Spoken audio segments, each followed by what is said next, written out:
livro de Atos, capítulo 8.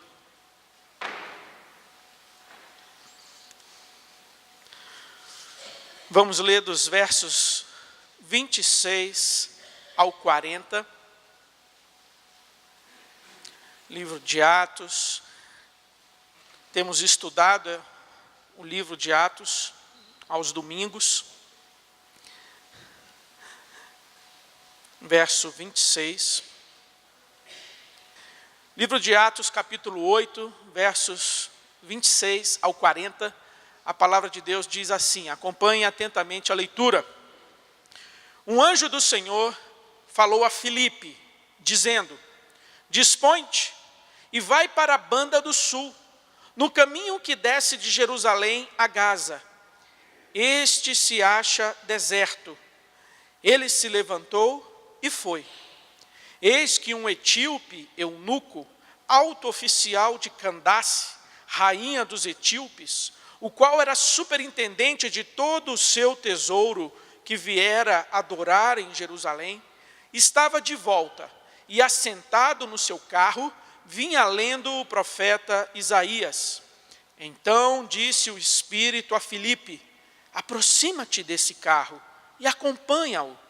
Correndo Filipe, ouviu ler o profeta Isaías e perguntou, compreendes o que vens lendo? Ele respondeu, como poderei entender se alguém não me explicar? E convidou Filipe a subir e a sentar-se junto a ele. Ora, a passagem da escritura que estava lendo era esta, foi levado como ovelha ao matadouro, e como um cordeiro mudo perante o seu tosqueador, assim ele não abre a sua boca. Na sua humilhação lhe negaram justiça. Quem lhe poderá descrever a geração? Porque da terra a sua vida é tirada. Então o eunuco disse a Filipe, peço-te que me expliques a quem se refere o profeta. Fala de si mesmo ou de algum outro? Então Filipe explicou. E começando por esta passagem da Escritura, anunciou-lhe a Jesus. Seguindo eles, caminham fora, chegando a certo lugar onde havia água, disse o eunuco, eis aqui água, que impede que seja eu batizado? Filipe respondeu, é lícito, se creis de todo o coração. E respondendo ele, disse, creio que Jesus Cristo é o Filho de Deus. Então mandou parar o carro, ambos desceram à água, e Filipe batizou o eunuco. Quando saíram da água, o Espírito Santo arrebatou a Filipe, não o vendo mais o eunuco, e este foi seguindo o seu caminho cheio de júbilo. Mas Filipe veio a achar-se em Azoto, passando além, evangelizava todas as cidades, até chegar a Cesareia. Diante desse texto, eu quero meditar com vocês no seguinte tema, seguinte proposição, a ideia central é que Deus vem ao encontro de pecadores. Deus vem ao encontro, ao resgate de pecadores. E nós vemos isso por toda a Escritura. Em Gênesis 3, quando Adão peca e se esconde de Deus, Deus toma a iniciativa. Deus vai ao encontro do homem perdido, caído. Deus vai ao encontro de Noé e lhe dá uma missão, construa a arca. Deus vai ao encontro de Abraão e diz, sai da tua terra. Deus foi ao encontro dos seus profetas, levanta, dispõe-te, vai à grande cidade de Nínive e prega, clama contra ela. Assim Deus chamou Jonas, assim Deus chamou Isaías, Deus chamou Jeremias, assim Deus levantou João Batista, que foi pelos desertos e por Jerusalém, preparando o caminho do Senhor, pregando o arrependimento, porque era chegado o reino dos céus. E Deus sempre toma a iniciativa de vir resgatar, de vir buscar aquele que se havia perdido. Deus que se revela na Escritura. O que é a Bíblia, a palavra de Deus? É a sua autorrevelação. A ideia dessa autorrevelação, meus irmãos, é como se essas cortinas estivessem abertas, impedindo-nos de ver o que está para além daquelas janelas. E assim Deus estava, de certa forma, na sua glória, majestade e propósito, como que escondido, encoberto. A revelação natural da criação nos dava vislumbres da grandeza, da sabedoria, da imensidão desse Deus Criador. Mas nessa revelação natural, a criação de Deus, nós temos ali um conteúdo que não é suficiente para comunicar salvação, para salvar o homem.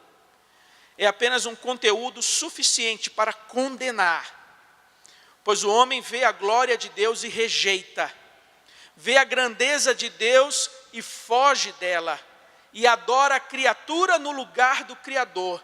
Nós vemos isso claramente em Romanos capítulo 1, quando ali Paulo vai dizer que através da criação nós podemos contemplar os atributos invisíveis de Deus, mas o homem rejeita, ele como que encobre, esconde dos seus olhos essa revelação natural de Deus. Mas Deus não nos deixou apenas com essa revelação natural. Ao longo da história, Deus se autodescortina. É como se o próprio Deus fosse então abrindo essa cortina diante dos nossos olhos, nos permitindo assim conhecer melhor e ter mais informação sobre quem é esse Deus, a sua natureza, o seu caráter, o seu propósito. E assim a Escritura, a santa palavra de Deus, ela é essa autorrevelação, e uma revelação que é progressiva. Ela não é exaustiva. E o que eu digo por exaustiva? A palavra de Deus não vai responder todas as nossas perguntas, todos os nossos questionamentos. Ela não vai trazer ali minúcias e detalhes acerca de todas as coisas. Ela não é exaustiva, mas ela é progressiva. Ela avança do Antigo para o Novo Testamento, dando mais e mais luz, até chegar no Senhor Jesus, a expressão exata do ser e da glória de Deus. O Senhor Jesus disse aos seus discípulos, a Filipe, quando este interpelou e perguntou: Senhor, mostra-nos o Pai. E Jesus disse: Filipe, há tanto tempo você está comigo, e você pergunta: mostra-nos o Pai? Filipe, quem vê a mim, vê ao Pai. E assim, ao olharmos para o Senhor Jesus nos evangelhos, nós temos uma descrição do ser, da natureza, do caráter de Deus. É assim, a nossa afirmação, a nossa tese principal aqui, é que Deus vem ao encontro, ao resgate de pecadores. E Ele vem fazendo isso ao longo de todo o livro de Atos. Através do próprio Filipe, o Evangelho já havia chegado a Samaria, os samaritanos, aqueles que eram desprezados, rejeitados, discriminados, porque eram considerados impuros racialmente. Eram frutos de uma mistura de judeus com outros povos, e por isso eles eram ignorados e desprezados pelos judeus. Mas, sob a direção do Espírito Santo, Filipe chegou a Samaria e anunciou o Evangelho, pregou a palavra da salvação, acompanhado de sinais, de milagres, de prodígios. E Atos 8, verso 8 disse: e houve grande alegria naquela cidade. Grande alegria, porque o Evangelho ali chegou, a salvação ali foi anunciada, e houve salvação naquela cidade. E o resultado é que houve grande alegria. Temos aqui um evangelismo, uma pregação como que de massas, para um grande grupo, um grande auditório, acompanhado de sinais, milagres e prodígios. Mas quando nós chegamos então no verso 26, nós vamos ver que Deus continua salvando pecadores.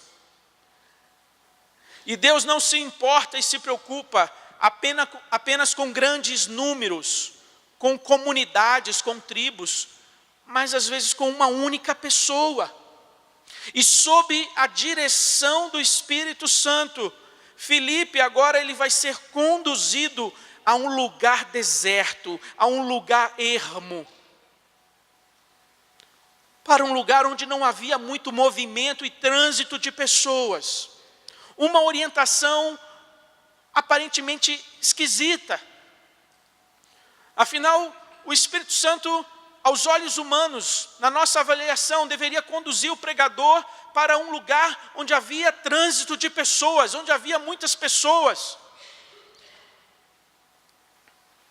Mas agora nós vamos ver um evangelismo pessoal, que não vem acompanhado de sinais, milagres e prodígios, mas vem acompanhado da explicação da palavra. Você entende o que lê? Ao que o eunuco responde: como entenderei se não houver quem me explique? E assim Filipe, ele simplesmente vai pegar aquele rolo e vai explicar a salvação, a promessa, o cumprimento, até chegar no Senhor Jesus. Então, esse é o primeiro ponto, o primeiro aspecto que eu quero aqui colocar para você, que Deus salva pecadores. Todo cristão é chamado para testemunhar, todo cristão é chamado para compartilhar o que Cristo fez na sua vida. Você não pode se ausentar e fugir a essa responsabilidade, você não pode se omitir e se calar, você não precisa de um seminário, de um bacharelado, de uma pós-graduação, você não precisa ser eleito para a igreja, pela igreja, para algum cargo. Se você foi alcançado por essa palavra, por esse evangelho, se você teve um encontro com o Senhor Jesus, você já tem uma mensagem a transmitir. Quem é o Senhor Jesus? E aquilo que Ele pode fazer na nossa vida. E assim, cada crente recebe essa missão, essa comissão de anunciar e compartilhar o evangelho de Cristo. Nós vemos aqui que Deus, ao salvar pecadores, Ele dirige a história, Ele coordena os fatos, Ele coloca tudo aquilo que é necessário para que aquela pessoa seja ali então apresentada ao Evangelho, exposta ao Evangelho. Olhe para a sua vida, olhe para a vida da sua família. Como foi que o Evangelho chegou até você? Como foi que o Evangelho chegou até os seus pais, até os seus avós? Quais foram os meios que Deus usou? As pessoas que Ele utilizou? Fato é que Ele coordenou a história, os eventos, as situações, para que o Evangelho fosse testemunhado a você e à sua família. Isso não foi fruto apenas de casualidades, de um acidente, mas tudo isso estava debaixo da direção, supervisão e do controle de Deus.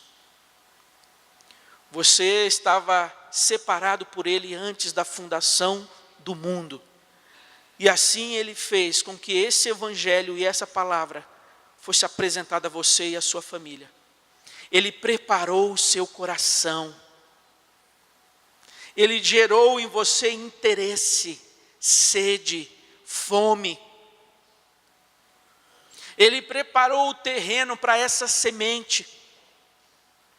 Ele colocou pessoas para orar, para interceder, para insistir, para não desistir de você. Até que no tempo oportuno, Ele deu uma chacoalhada na árvore e o fruto maduro caiu. Você se rendeu. Você foi assim então conquistado pelo poder do Evangelho. E tudo isso aconteceu dessa forma na sua vida, na sua história, na sua família, porque Deus tem um plano de salvar pecadores. Nós temos aqui esse eunuco. Esse eunuco, ele era um funcionário do rei, da corte. Ele era um homem que era ali emasculado, castrado. E isso era feito porque inicialmente o eunuco ele era responsável por guardar o harém real, as esposas do rei. E o rei não queria conviver com a possibilidade das suas esposas serem ali importunadas por aquele homem. E assim, cirurgicamente castrado, ele não seria tentado sexualmente. E as esposas do rei estariam protegidas. Não raro os eunucos galgavam posições de autoridade dentro da casa do rei, além daquela responsabilidade inicial. E o texto fala que esse aqui era superintendente de todo o seu tesouro, o ministro das finanças, da rainha de Candace, a mãe do rei. Candace era um título hereditário. E a rainha era aquela que cuidava, que administrava os negócios do rei. Esse etíope aqui, esse eunuco, era um alto oficial, um alto funcionário, que tinha alcançado destaque, autoridade. Ele estava viajando não num cavalo, mas numa carruagem. E não sozinho, mas com uma comitiva. E toda essa viagem não é porque ele foi tratar de assuntos do rei, mas porque ele foi adorar no templo em Jerusalém. Provavelmente ele era um judeu da dispersão. Durante aqueles períodos ali onde o povo de Israel, o povo de Judá, foram espalhados da sua terra.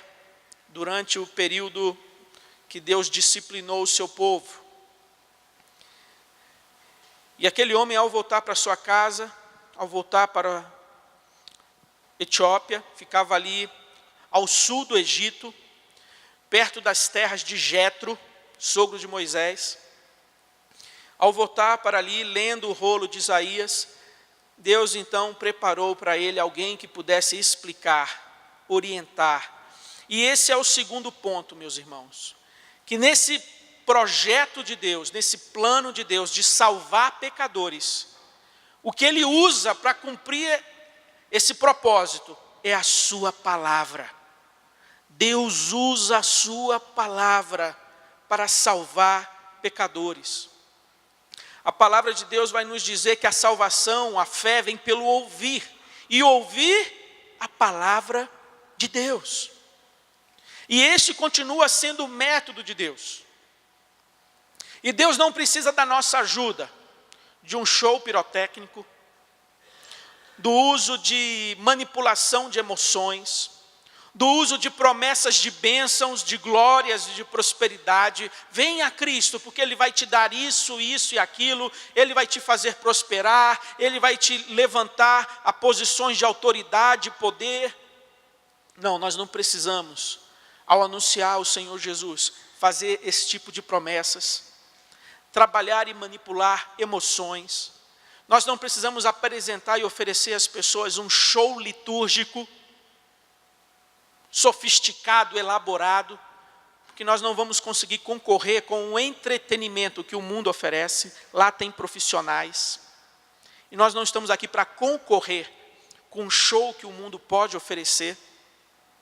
Mas nós estamos aqui simplesmente para adorar a Deus, para cultuar a Deus, com sinceridade, com simplicidade, e para anunciar esse evangelho e essa mensagem, que embora aos olhos do mundo pareça loucura, insensatez, irracional, mas na verdade é o poder de Deus para a salvação de todo aquele que crê. A Escritura, o Evangelho, essa mensagem da cruz, é o poder de Deus para a salvação de todo aquele que crê. É a palavra que é capaz de penetrar no mais íntimo do coração, da alma humana, atingindo e separando ali a medula, os propósitos mais íntimos. É essa palavra que é o instrumento de Deus. É essa palavra que ele usa. E nós não podemos abrir mão dessa palavra.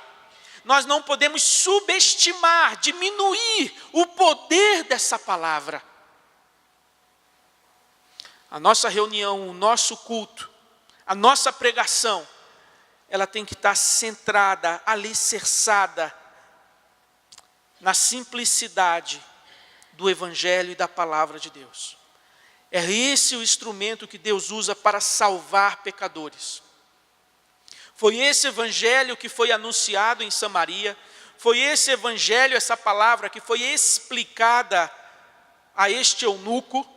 E mesmo em Atos 9, quando o próprio Senhor Jesus aparece ali a Saulo, e diz: Saulo, Saulo, por que me persegues? O Senhor Jesus vai orientar Saulo para que ele procure uma pessoa, para que ele procure um servo de Deus, que vai poder orientá-lo, explicar a palavra. Então assim, a salvação, a conversão, o crescimento, o discipulado, a vida da igreja, a vida cristã, giram em torno da palavra de Deus. E você tem se dedicado para conhecer essa palavra? Você tem separado tempo para se aprofundar, para se alimentar, para estar preparado para dar razão da esperança que há em vós? Ou diante de qualquer pergunta, de qualquer questionamento, de qualquer afirmação, você já começa ali, como que numa areia movediça, a escorregar. A sua própria fé, convicção começa a ficar ali em xeque, em dúvida. Você precisa separar tempo e de maneira disciplinada estudar e se aprofundar e conhecer essa palavra para o seu bem, para o bem da sua família e para que você seja assim um instrumento nas mãos de Deus. Esteja apto e preparado para dar razão da esperança que há em vós. Então Deus salva pecadores. Vemos Deus tomando toda a iniciativa, enviando o seu anjo, dizendo: Filipe, vá lá naquele lugar que se acha deserto. Deus sabia daquela comitiva, daquele eunuco.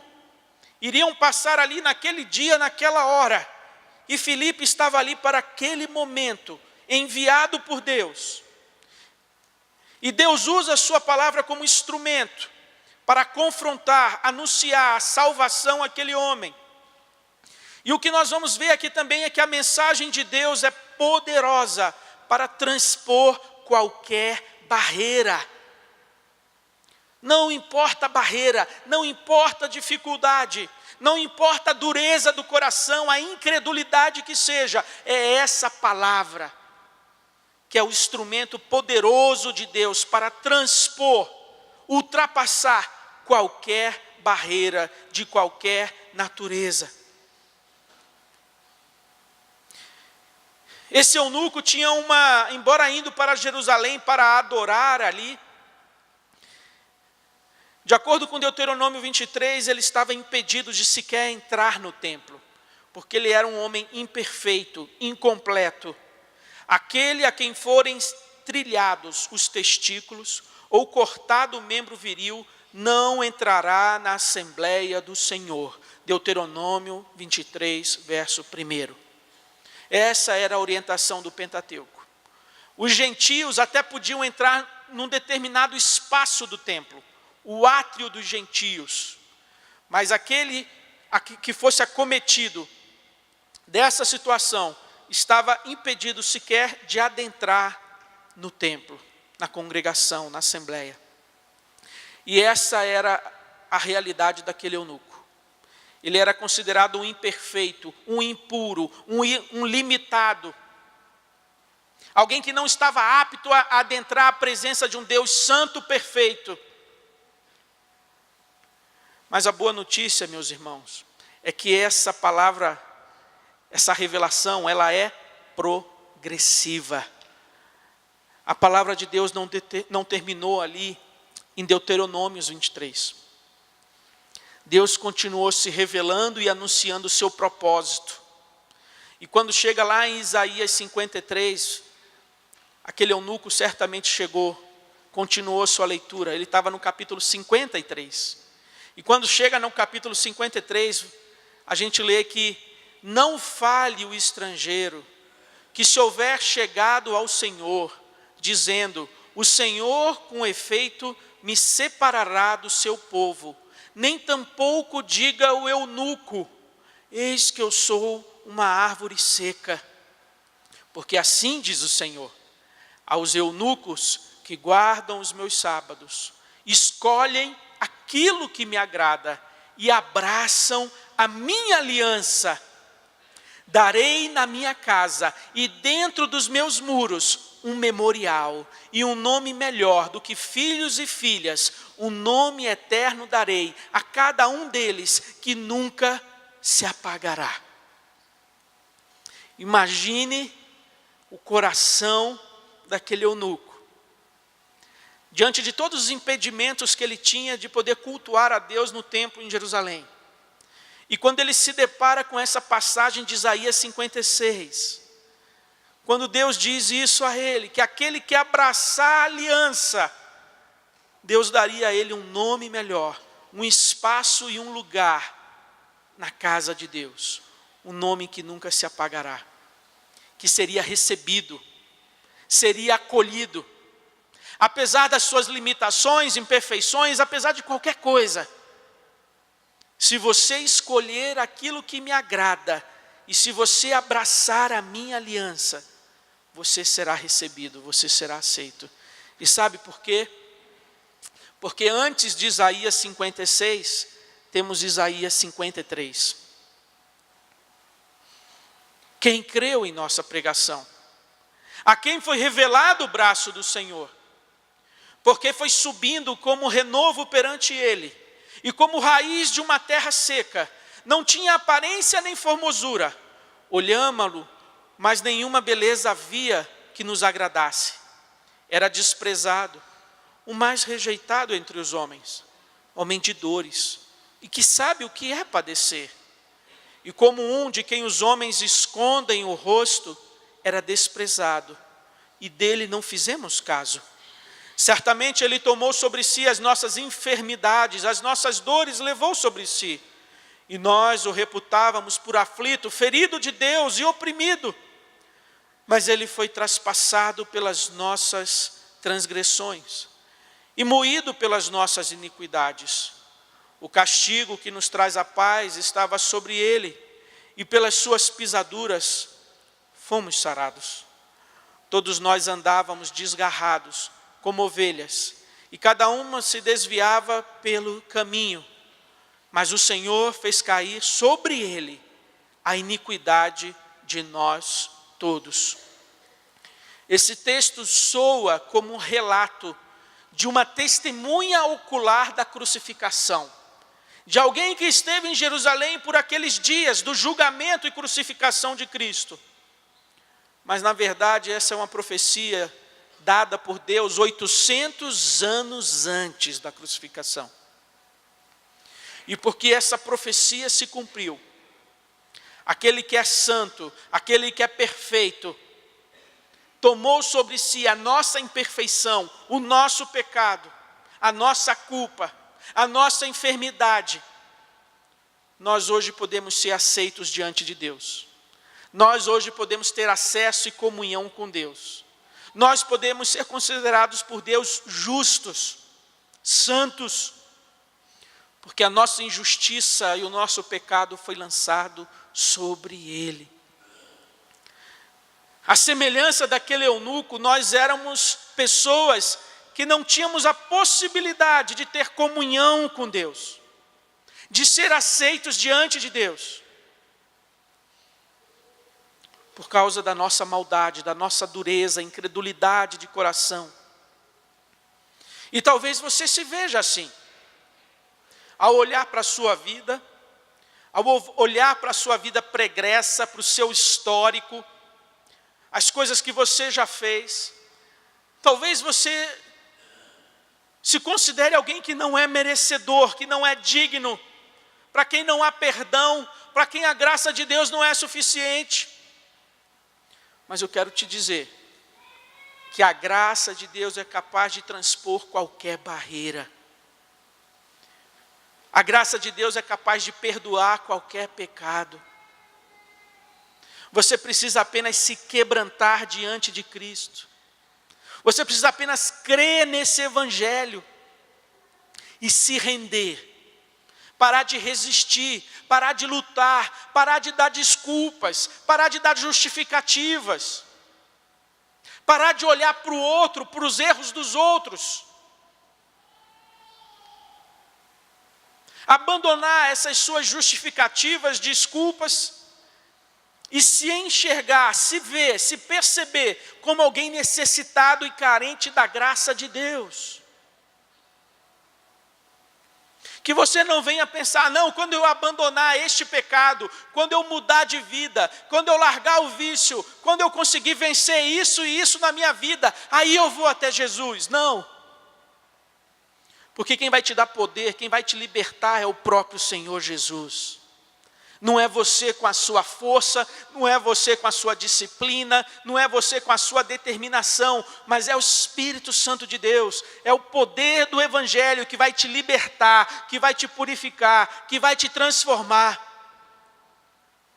Por isso pare de agendar esse dia. Não, quem sabe um dia, quando eu estiver mais velho, mais idoso, quando os filhos crescerem, quando eu terminar aqui meus projetos, meus estudos. Não. Porque o amanhã não nos pertence. Hoje é o dia aceitável. Hoje é o dia de se render a Cristo, de confessar os seus pecados, de fazer um novo propósito com Deus, de andar na presença dEle de uma maneira fiel e sincera. Você que talvez que um dia já tenha tido esse encontro com Cristo, já tenha sido alcançado por essa graça maravilhosa, mas que ao decorrer dessa caminhada cristã você foi se esfriando, foi se afastando, foi desanimando e foi se tornando num crente negligente, relapso, um mero frequentador de igreja, cumpridor das suas obrigações. Mas no seu coração você perdeu aquela alegria, aquele fervor, aquela sinceridade diante de Deus. E talvez o pecado foi ali embaraçando, aprisionando você. O seu coração, ele foi tirando o foco da cruz de Cristo, e o seu olhar, o seu coração, os seus alvos foram sendo colocados, transferidos nas coisas dessa terra, nas coisas desse mundo.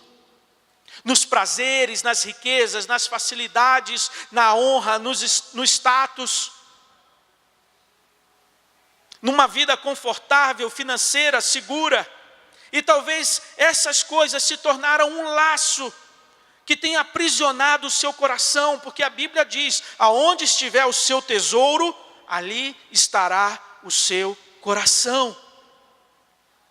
E talvez mesmo conhecendo essa palavra há tanto tempo, frequentando e congregando na igreja há tanto tempo, mas você não tem desfrutado da alegria, da paz, que só o Evangelho pode proporcionar. Porque o seu coração não está mais se aquietando, se alegrando, se contentando com Cristo.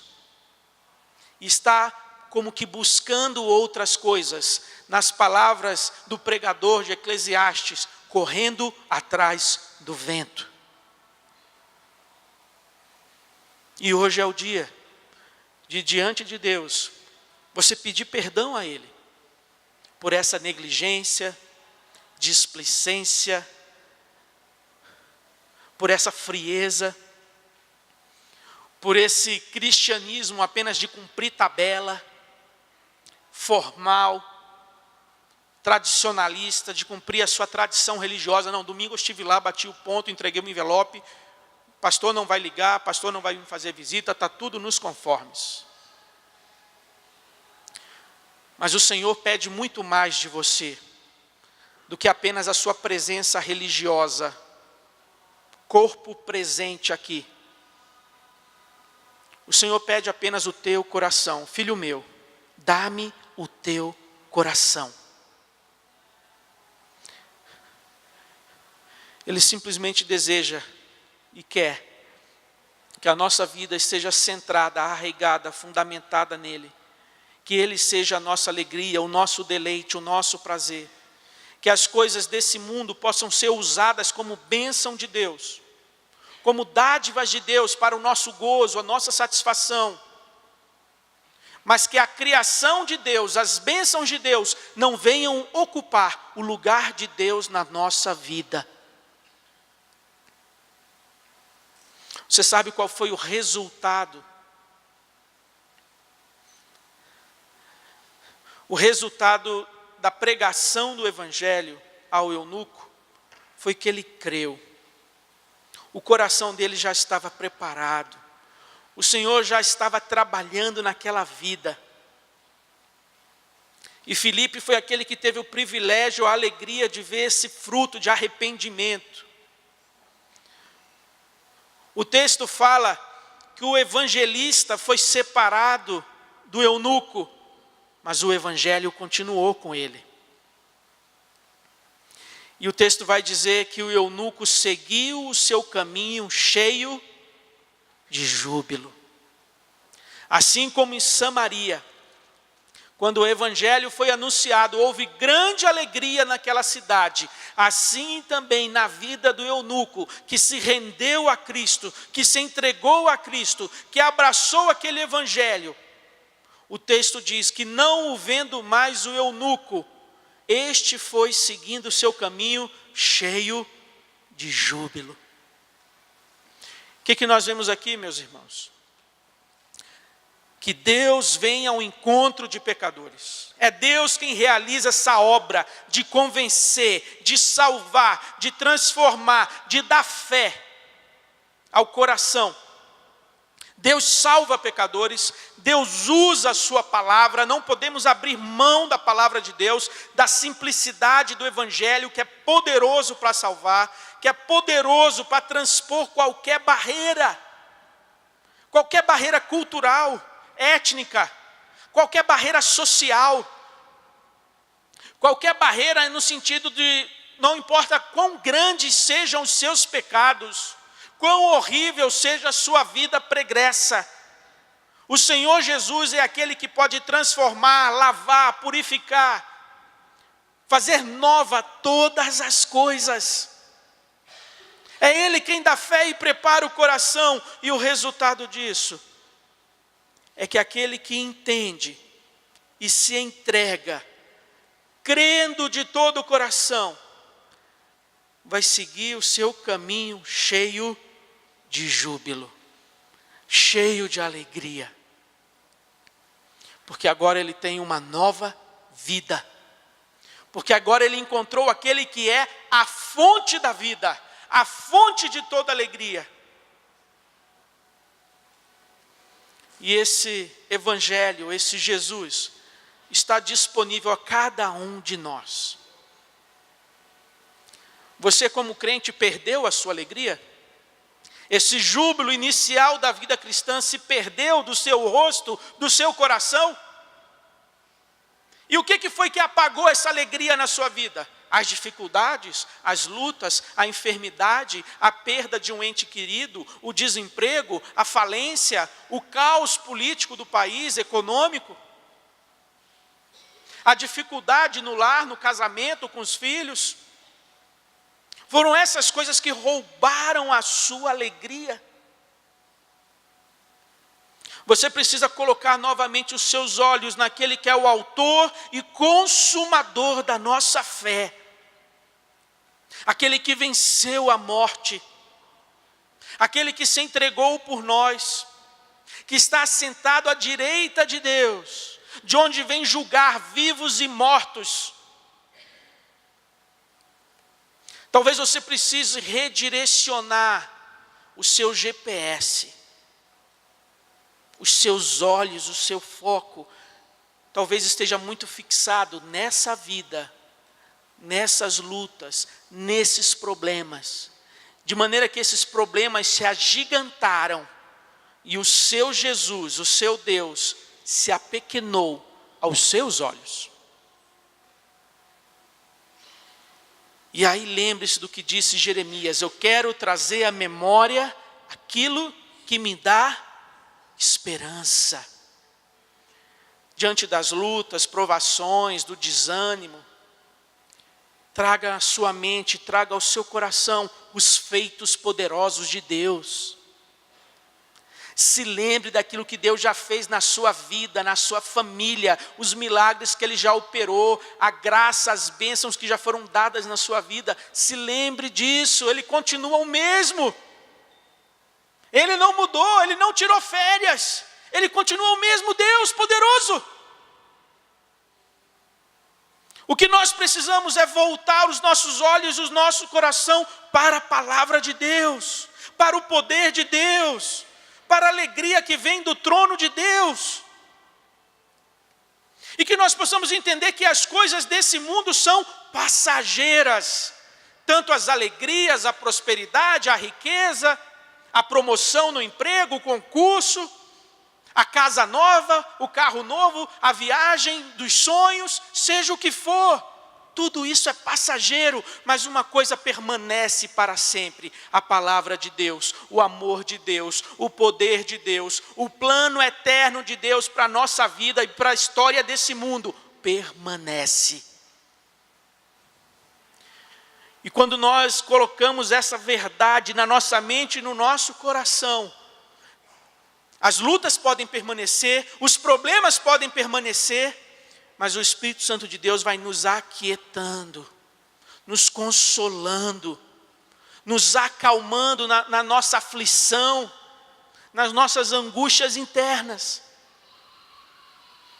Aquietai-vos e sabei que eu sou Deus. Eu sou exaltado entre as nações, eu sou exaltado na terra, e Deus quer ser exaltado na sua vida. Esse Deus vem ao encontro de pecadores como eu e você. E Ele continua usando essa palavra poderosa para salvar, para consolar, para fortalecer, para alimentar. E se o júbilo, a alegria se perdeu nessa caminhada, nós precisamos voltar para a essência. Nós precisamos voltar para aqueles primeiros dias, para aqueles primeiros passos. Talvez você tenha se acostumado com todas essas bênçãos, essa grandeza, essa beleza do Evangelho. Você se acostumou com isso. Passou a ser algo formal e ordinário. Nós precisamos nutrir esse deslumbramento, essa alegria, com tão grande salvação que Deus nos concede em Cristo Jesus. Então a fonte da alegria não é que os problemas vão ser retirados, que as dívidas vão ser pagas da noite para o dia, que você vai mudar de emprego, de endereço, de casamento, seja lá o que for. Não. O segredo para que essa alegria volte a brotar no nosso coração é nós retornarmos àquela simplicidade, aquele entendimento de que a graça de Deus nos basta, de que a graça de Deus é o maior tesouro, de que a graça de Deus é a maior riqueza, de que a graça de Deus nos é suficiente em toda e em qualquer situação. E não importa a situação que você esteja vivendo, o problema, a luta que você esteja atravessando, a graça de Deus é suficiente para te sustentar, para te fortalecer, para você atravessar os desertos da vida. Enquanto aquele eunuco atravessava aquele deserto, Deus colocou um homem de Deus, Deus colocou a sua palavra, que ensina, que consola, que restaura, que transforma. Nos desertos da sua vida, você não estará sozinho. Deus está ali, e Deus está suprindo, e Deus estará dando aquilo que você precisa para continuar com júbilo e com alegria. Assim como Ele fez na vida do eunuco. presente, cuidando, suprindo, sustentando, usando pessoas, assim Deus vai continuar fazendo na sua vida, na sua caminhada. O deserto pode ser um lugar de encontro. O deserto pode ser um lugar de transformação.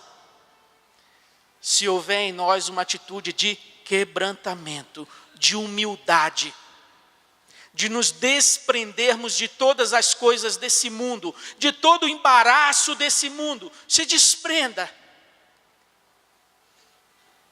e abrace de todo o coração aquele que é a nossa maior riqueza, o nosso maior tesouro, o Senhor Jesus.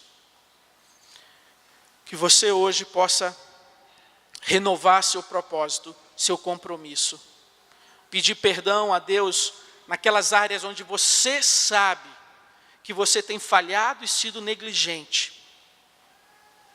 E que você possa, com Deus, fazer esse propósito de restauração. E que assim, essa alegria, esse júbilo, seja renovado e restaurado na nossa vida, nos nossos lábios, no nosso coração. Que assim o Senhor possa continuar cumprindo o seu plano, o seu propósito, em cada vida, em cada família. Ele que conhece nossas dores, aflições, lágrimas, dificuldades. O Deus que conhecia e conhece o coração desse eunuco e aquilo que ele vivia. Foi o Deus que supriu, que cuidou, que demonstrou amor, e assim Ele nos conhece, e assim Ele cuida de nós.